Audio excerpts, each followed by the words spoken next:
यासीन मलिक को terror funding case में सजा हो चुकी है, लेकिन केस की जांच की शुरुआत से ही वो मामले को उलझाने और दाव पेच में लगा रहा। जांच के दौरान वो खुद को बड़ी शख्सियत बताता रहा। यही नहीं, अपनी पहुंच प्रधानमंत्री तक होने का दावा करता रहा। लेकिन एनआईए ने जब अपनी जांच और सबूतों के जाल में उलझाया तो इस शातिर आतंकी की एक न चली।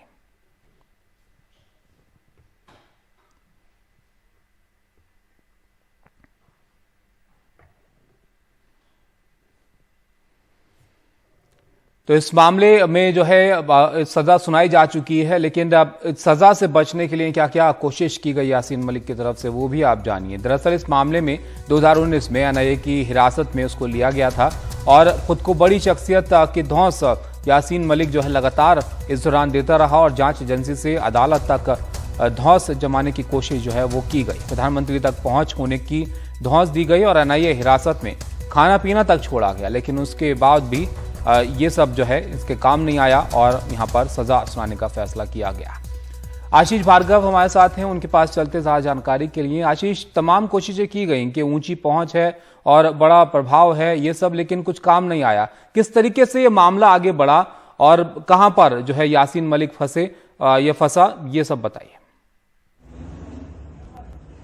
जी देखिए, तो अभी सबसे अहम बात यह है, जब कॉन्स्पिरेसी में कोई केस होता है जिस पर साबित करना बहुत मुश्किल काम होता है, सिर्फ कॉन्स्पिरेसी के ऊपर कि साजिश वो रच रहा था। देखिए, उसने खुद कहा कि कोर्ट में भी प्लीड गिल्टी किया। उसने कहा 1994 के बाद उसने हथियार नहीं उठाया। ऐसे मामले में जब कोई व्यक्ति एक सिविल लाइफ जी रहा है, एक नागरिक की तरह लाइफ जी रहा है और वो कह रहा है कि वो हथियार नहीं उठा रहा है, वो कोई हिंसा नहीं कर रहा है, लेकिन एक गलती जो 2015 में जहूर अहमद शाह अटाली जो कश्मीरी बिजनेसमैन है, 10 लाख रुपए की जो टेरर फंडिंग उसको हुई, उसकी लीड एनआईए को मिल गई थी। जो एनआईए के अफसर हैं वो लगातार इस पर नजर रखे हुए थे। जो वो लीड मिली तो एनआईए के उस समय आईजी अनिल शुक्ला होते थे, उनकी ये पूरी टीम थी। सबूत इकट्ठा किए गए। सबूत इकट्ठा करने के बाद आला अफसरों से बात की गई, सरकार से बात की गई, लेकिन सरकार ये चाहती थी कि जब भी यासीन मलिक जैसी शख्सियत पर हाथ डाला जाए, कानून के हाथ डाले जाएं, तो पूरी तरह पुख्ता हों और वो ऐसे हों कि एक बार उसको गिरफ्तार कर लिया जाए तो वो सजा में तब्दील हो। कन्विक्शन बहुत जरूरी था। अगर सबूत नहीं है तो फिर किसी भी तरह की कार्रवाई ना हो, लेकिन सबूत पुख्ता एनआईए ने इकट्ठा किए। यासीन मलिक ने बहुत सारे दांव पेच खेले।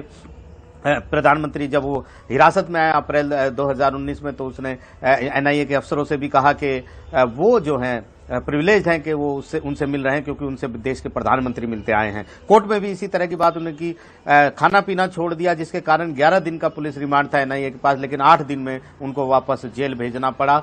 बहुत लंबी चौड़ी कवायद थी, बार बार जाल बुनती रही थी एनआईए, क्योंकि कोशिश ये थी कि ये चीज छूटनी, एक बार यासीन मलिक फंदे में आए तो छूटना नहीं चाहिए। और आखिरकार इतने साल बाद जो जांच 5-6 साल से चल रही थी उसको एग्जीक्यूट किया गया। तमाम सबूत इकट्ठा किए गए और सबसे बड़ी बात, खुद प्लीड गिल्टी कर लिया यासीन मलिक ने अदालत के भीतर, जिससे उसका केस मजबूत हुआ। लेकिन उसको ये फायदा हुआ कि जो पूरे प्रावधान थे जिनमें सजा याफ्ता उनको किया गया है, कन्विक्ट किया गया, उसमें मौत की सजा भी है, क्योंकि भारत सरकार के साथ युद्ध छेड़ने की जो धारा है आईपीसी 121, उसमें सबसे बड़ी सजा मौत की सजा है। लेकिन कहीं ना कहीं प्लीड गिल्टी करके यासीन मलिक ने अपने आप को उस सजा से बचाया। और जेल में जिस तरह का उसका आचरण रहा, जेल की रिपोर्ट भी ये कहती है कि उनका आचरण अच्छा था और बाकी जो कैदियों से भी उनका बर्ताव अच्छा था। तो ऐसे में जब यासीन मलिक का ये सब बयान आया तो उसको इससे फायदा हुआ और उससे कोर्ट ने माना कि यह दुर्लभ तब से दुर्लभ यानी rarest of the rare case नहीं है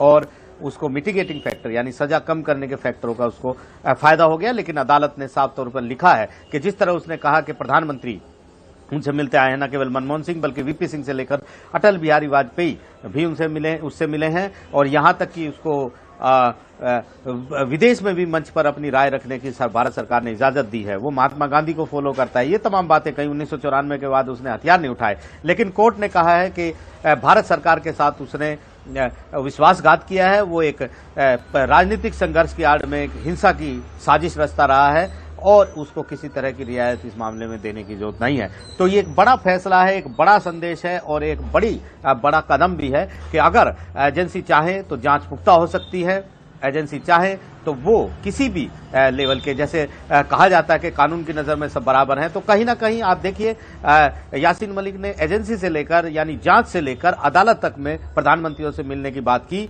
बताया कि किस तरह प्रधानमंत्री उसकी बात सुनते हैं, लेकिन आखिरकार वो उसको ये भी ध्यान रखना चाहिए था कि कानून की नजर में सब बराबर होते हैं। वक्त जरूर लगता है कानून में, क्योंकि कानून की लाठी बेआवाज होती है, कानून बहुत धीरे चलता है ताबीज, लेकिन जब वो चलता है तो फिर सजा भी होती है, जेल भी काटनी होती है और फिर फैसले भी खिलाफ में आते हैं। जी बिल्कुल आशीष, शुक्रिया आपका सब जानकारी के लिए। तो वक्त जरूर लगता है लेकिन कानून अपना काम जो है वो पूरी तरह से करता है, और वही इस मामले में भी हुआ। एनआईए के जाल में यासीन मलिक धीरे धीरे फंसता गया और अब यहां पर उम्र कैद की सजा जो है वो सुनाई गई।